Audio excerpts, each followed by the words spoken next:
Bismillahirrahmanirrahim. Assalamualaikum warahmatullahi wabarakatuh.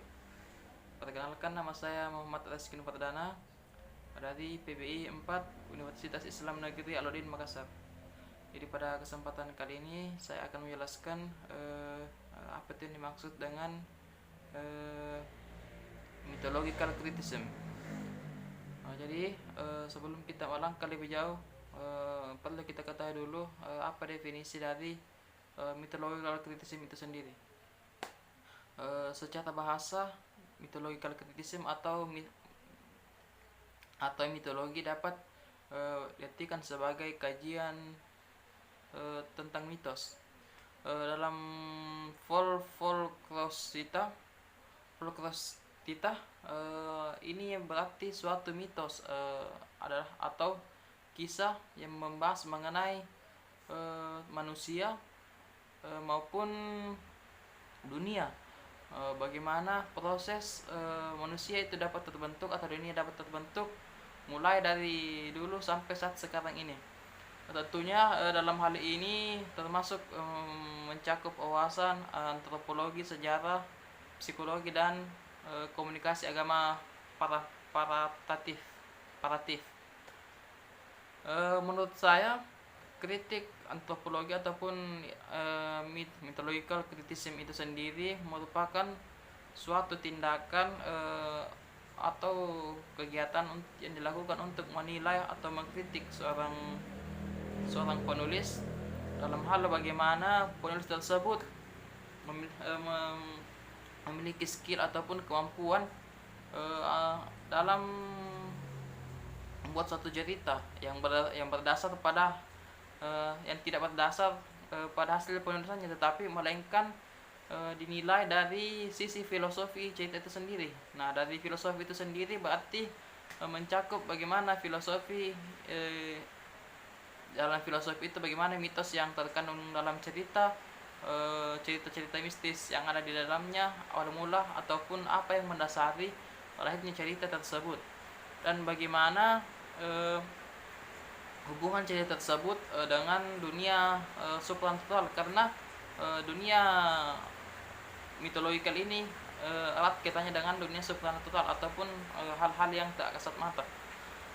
Selanjutnya, aspek yang sangat ditekankan dalam mythological criticism ini sendiri yaitu bagaimana seorang penulis ataupun seorang pengarang berhasil memadukan hal-hal yang bersifat mitologi seperti budaya, filosofi, mitos ataupun supranatural ke dalam isi cerita sehingga pembaca dapat berimajinasi dan merasakan maksud dan pesan yang akan disampaikan dalam cerita tersebut. Karena cerita yang baik adalah cerita yang didasari dengan filosofi. Karena cerita yang melegenda selamanya itu didasari dengan filosofi ataupun budaya-budaya yang diangkat menjadi kisah dalam cerita tersebut. Dengan adanya unsur-unsur mitologikal ini seperti yang saya sebutkan tadi, yaitu budaya, filosofi, mitos ataupun supernatural ke dalam cerita yang dapat membuat pembaca dapat berimajinasi dan dapat merasakan bagaimana maksud dan tujuan dari cerita itu. Secara garis besar dapat ditarik sebuah kesimpulan bahwa mythological criticism itu sendiri adalah suatu aspek penilaian terhadap kemampuan seorang penulis ataupun sebuah cerita dalam memanfaatkan filosofi. Artinya filosofi di sini itu mencakup mitos, budaya, dan hal-hal supernatural yang membuat cerita tersebut menjadi lebih realistis. Secara sederhana saja dapat kita mengambil sebuah pemahaman bahwasanya fungsi dari mythological criticism ini sendiri itu bagaimana menilai ataupun mengkritik kemampuan seorang penulis mengenai hal-hal yang bersifat historikal ataupun bersifat filosofis. Nah, biasanya secara simpel saja kita gambarkan bahwa sebuah cerita yang menjadi trending ataupun cerita yang cukup melegenda biasanya adalah cerita yang tidak hanya asal dibuat saja tanpa serta dengan adanya dasar ataupun pondasi. Nah, dasar atau pondasi yang paling penting di sini itu adalah mitologikal atau mitologi. Karena di Indonesia saja yang terkenal dengan keberagamannya, tentu saja di dalam cerita-cerita yang terkenal ataupun teks-teks drama yang terkenal itu didasari dengan mitologi ini, karena mitologi ini memperkuat kesan realistis dari cerita ini sendiri. Karena apalagi cerita daerah sendiri itu betul-betul didasar dengan kisah mitologi.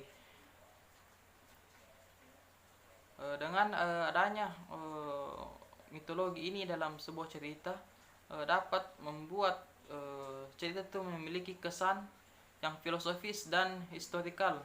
Oleh karena itu sebuah cerita dalam mitologinya sangat perlu melakukan kritisisme ataupun kegiatan mengkritik.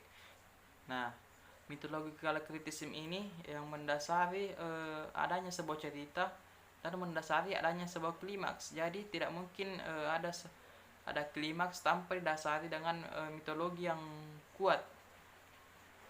Mungkin itu sedikit gambaran dari saya mengenai mythological criticism itu. Demikian dari apa yang saya jelaskan pada kesempatan kali ini. Mohon dan lebih dan kurangnya mohon dimaafkan. Saya akhiri. Assalamualaikum warahmatullahi wabarakatuh.